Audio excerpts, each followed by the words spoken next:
Chazon Ish talks about last week where he says that no matter how much money is going to be invested into the science world, into the world that's going to investigate your eyes and your ears and your arms and your legs and so on, the reality is everyone knows that there's a neshama that's moving all of it. It's a neshama that's moving all of it, and no one knows anything about it. No one knows anything about it. How much money is invested into the neshama? Nothing. Why? No one knows. Where are you going to start? Where are you going to start? You realize, everybody knows that there's a neshama. Everybody knows there's a soul. Why? 1 minute he was moving, next minute he wasn't moving. What happened? Oh, he died. What do you mean? What made him die? Did he lose his head? No, head's still there. Did he lose his arms? No, the arms are still there. Everything is there. The body is there. Is he bleeding anywhere? No, he's not bleeding. So how come now he's dead and now before he was alive 5 minutes before? What happened? Everybody understands that a neshama left, the soul left, call it whatever you want, but the soul left the body. Do you understand how does that work? What keeps the soul inside? What is that, like a jail sentence? It says, no, you stay here a certain amount of time. You have a little thing that you bought from Best Buy. You connected it to your body that as long as you have it on, this button is plugged in, the neshama doesn't come out. By accident, somebody pulled out the button and the air came out. How did the soul leave? Who decided this? So Chazon Ish talks about how this soul is extraordinary. Now he talks about something else. He says, ואומנם הרבה ממרהיבי עין ומפליאי לב בגוף האדם איבריו ופרקיו להחזיק את רוח החיים בגוף הגשם, תוכנית הבשר והעצמות ומרוצת אדם בכל אורכיו ומהווים את החיים, והאדם הוא הנפש החיה באדם. He says, in truth, there are many enthralling and wondrous parts in the person's body, the limbs, the joints, the accommodation of the spirit of life within a material body, the makeup of flesh and bone, the circulation of blood and the arteries that enables life, and blood itself, which is the life of man. So here he's telling you, out of all of these different wondrous parts of the body, he's highlighting that the blood, in essence, is the one thing you cannot live without. You could live without an arm, chas v'shalom, but in reality you could live without an arm. You could live without a leg. In fact, you could even live without one lung. You don't need both lungs. You could live without one kidney. You have two, you can live with one. Many people do, they donate it. You could even live with parts of your heart missing, chas v'shalom. You can. You can live with one eye. You could even live without two eyes. Said blood, though, on the other hand, this you can't live without. Can't live without. Why? The blood is the life of man. Blood, Rabotai, is in itself a miraculous creation, whereas I've told you many times, if a person just looks at the science behind blood, easily you become a person that believes in God. Whether you believe in Judaism or not depends on how much further you study it.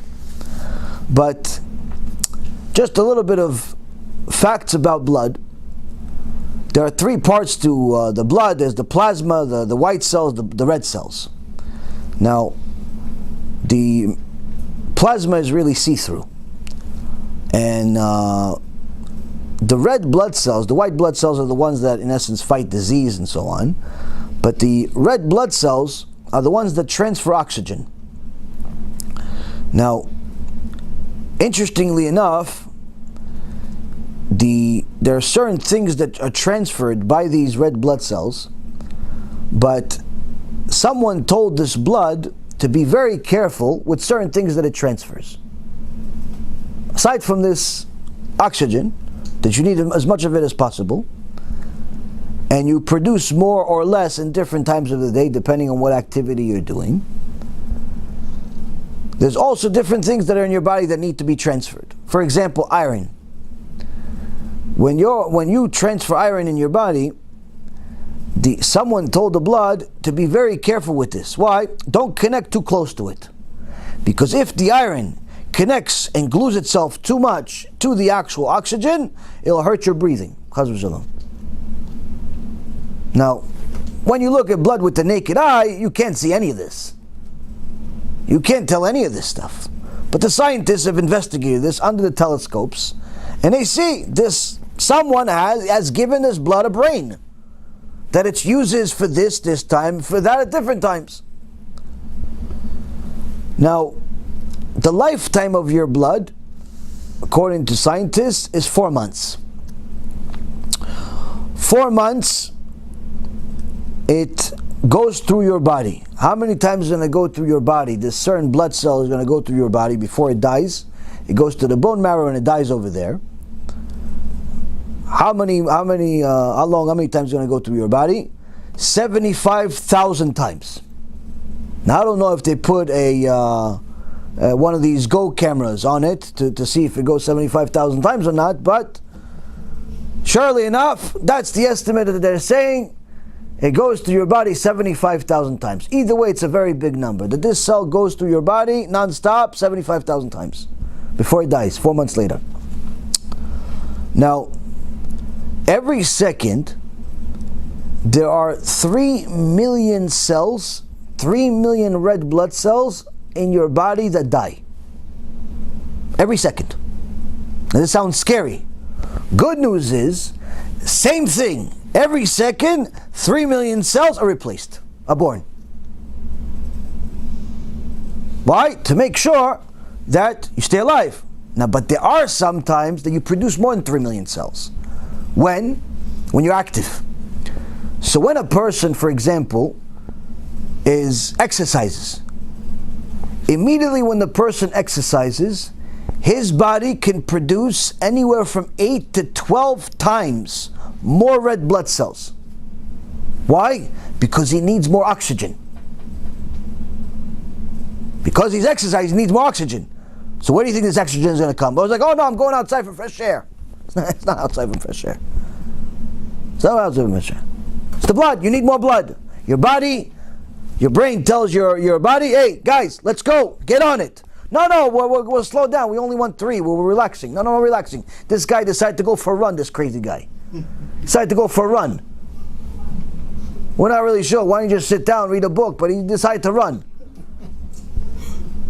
Okay, so what does that mean to us? Oh, you got to produce more. How many? Each one of you has to give birth to 3. Let's go. Like Mitzrayim. Every birth is 6. You got to produce more red blood cells. Why? This guy's running. So when a person exercises, Rabotai, he produces a lot more blood because the body needs a lot more oxygen. Now, when you think about it, people invest their whole life just to be a little faster, be a little better, show off a little more. When you think about it, you look at the road today, it's not like it was 30, 40 years ago where there's such a huge difference between the cars on the road. 30, 40 years ago, if you said Ford, people would say you think you're cursing them. You know why? Because Ford is an American car, people think it's garbage. If you said something from Japan, it's like, oh yeah, that has to be really good. Or you said something it's from Germany, oh, that must be the best. Today, in reality, there's not much of a difference. Why? The consumer is too picky in order to allow any garbage manufacturer to stay in business.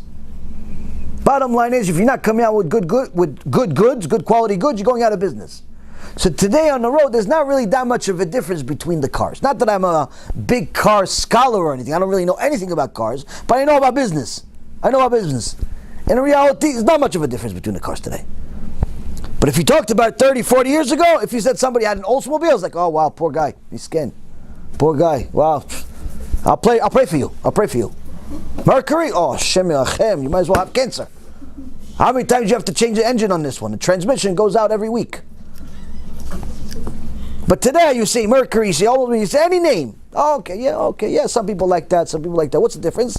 The little garbage can that surrounds them. The little pieces of metal that surrounds. That's the main difference between them. It's not that much of a difference, except if you go into the extremely higher end cars, where it's faster. It goes from 0 to 60. Instead of going from 0 to 60 in, let's say, 5 seconds, it goes there in 4 seconds. Or in 4.2 seconds. Oh, if you really, really want it, 3.9. And you're plain.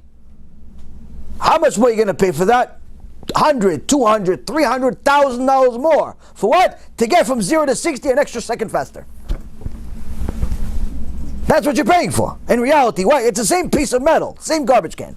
Same thing that's eventually going to be turned into a garbage can eventually. They're going to recycle this. What do you think they're going to keep this forever?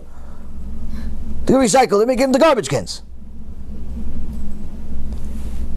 What'd you pay all that extra? Now, instead of $30,000, $40,000 car, you paid $150,000, $200,000, $300,000 some of these crazy cars. Why? Because this car could potentially go from 0 to 60 in 3.9 seconds instead of yours. Yours is really slow. It's 5 seconds. It takes a year. What year?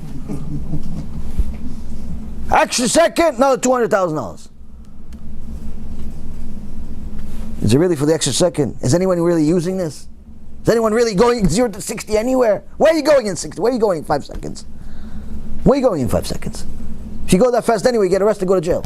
Where are you going? Where are you going with this speed? Nowhere. What is it for? Show off. Show off. That's all it's for. Shafuni Anas, look at me. Look at me.